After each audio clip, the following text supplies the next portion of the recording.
Yoshihiro Togashi and Eiichiro Oda. What do these two men have in common? Well, both are authors of two of the most popular manga to ever come out of Shonen Jump, and both have mangas that have been ongoing for over 20 plus years. But neither are the answer to the question I'm asking. No, the answer that I'm looking for and what these two men currently have the most in common is that both of these incredible writers decided to give us the origin story of a long-running character, kind of an antagonist, somewhat of a anti-hero sort of character in their respective series, only to break their fandom by introducing a brand new character who's seemingly one of the sweetest people in the entire world, with the sole purpose of having them meet one of the most horrific ends any character in their story has ever experienced, simply to make the prior character's backstory even more depressing. And actually, both decided to do this just about a year apart from each other, with Togashi doing it in November of 2022 and Oda doing it in 2023. Well, okay, technically Togashi revealed what happened to Sarasa in December of 2022, but we all knew what her fate would be from the previous chapter that dropped in November.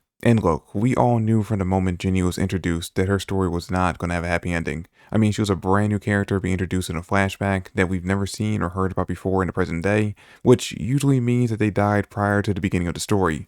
And given the fact that it was heavily implied that she was Bonney's mom, and we've only ever seen Bonney's singular parent, aka Kuma, the writing was kinda on the wall for Ginny. Though I can say, given her being kidnapped by the world government in 1097, I actually expected a much worse ending for her. Like, don't get me wrong, being forced to become the wife of a celestial dragon and all that we know must have happened that led to her getting pregnant with Bonney is incredibly tragic. And then adding on the fact that she contracted a deadly illness that would painfully turn her body to sapphire when exposed to any natural light, and due to which she passed away before being able to reunite with the only man she ever loved, is extremely heartbreaking. Like, seriously, and this is me kind of breaking off script for a second, I actually almost cried when reading the beginning of the chapter, simply because I decided, assuming that this would be the last chapter of the flashback, to read the entire flashback all at once, and then when I got to this part of the chapter and saw what happened to her, tears started welling up. I was almost sobbing at her ending at this chapter. This might be hands down the saddest last few years of life we've seen any character in One Piece have to experience, but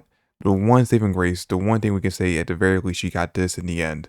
She got to spend her final moments in her home, the place that she was at her happiest throughout her entire life. And her final act was making sure her daughter would be taken in by those who would actually love and care for her. Which, by the way, this one single moment, this one act from Ginny has made her, in my opinion, one of the most respectable characters in the entirety of One Piece. Because it would have been extremely easy for her to abandon this child that was literally forced upon her, but instead she risked her life, actually basically sacrificed her life, to make sure that she got her daughter away from the celestial dragons, away from whatever hellish lifestyle they were living, and back to a place where Bonney would be loved and taken care of when Ginny's gone. And you know, now that I think about it, it's kind of weird that Oda seems to have the moms in One Piece always sacrifice themselves for the sake of their children, while the dads seem to be the ones who are always tending to abandon them. At least the biological dads do. The adoptive dads have always kind of stepped up for their children, and some of them have actually met the same fate as the biological moms have. Now again, this is nowhere near the ideal ending that we would have wanted for Ginny, but I have to say, once again, given who I thought was responsible for capturing Ginny and actually might still be revealed to be the one who actually did capture her, I expected the next time we saw her for Ginny to have gotten the Sarasa treatment, which would have broken our lovable bear man even more, but lucky for Kuma and us as the readers, Oda did not take things that dark. And speaking of said bear man, we see that for the 2 years that Ginny was missing, he was starting to lose all hope in the world, becoming more and more violent as he continued working with Dragon and the revolutionaries, volunteering for missions where he'd push his powers to the point where he would completely exhaust them. Which I don't think until this chapter we've ever seen happen to Kuma. Even in the current day with Mecha Kuma making his way to wherever he's going, more than likely Egghead, we've still not seen him push himself to the point where his powers will no longer function.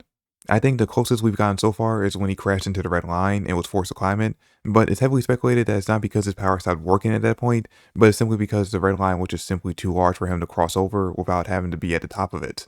And here's the thing, I've seen many fans, YouTubers, and Redditors alike saying that this is the beginning, that the Kuma we see throwing himself into battle after battle in the beginning of this chapter is what leads to the Kuma that we first met in the manga, the ruthless minion of the world government. And you know what? They're not wrong that this Kuma, the one we see in the beginning of the chapter, the one that had completely lost faith in there being any good in the world for 2 whole years, would have definitely turned into the one that everyone believes him to be in the present day.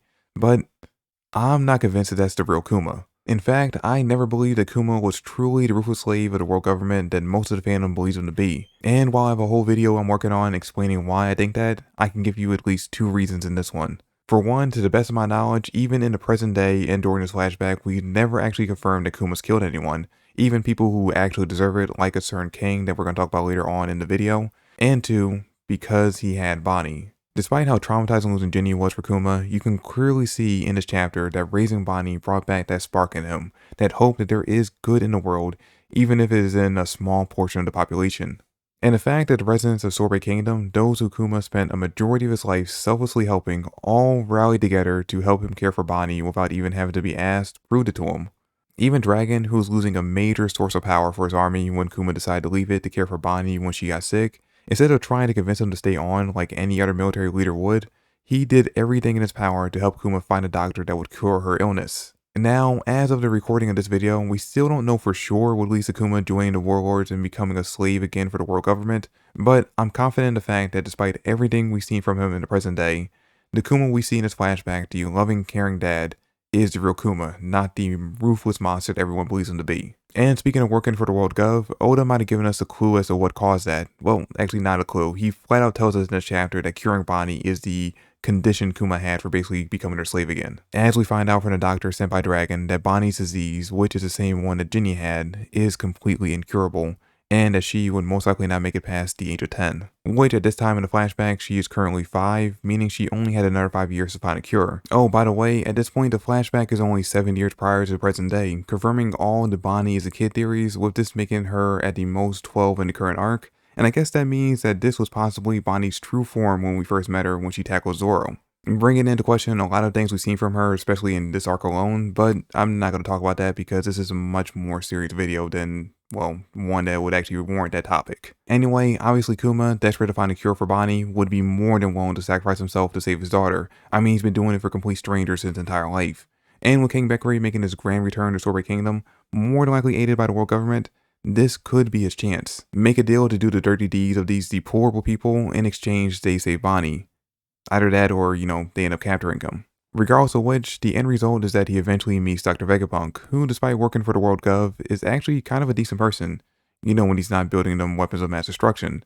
And more than likely is the one who finds the cure for Bonney, starting their at least 5-year-long friendship. But the big question that I have is exactly how did he cure Bonney?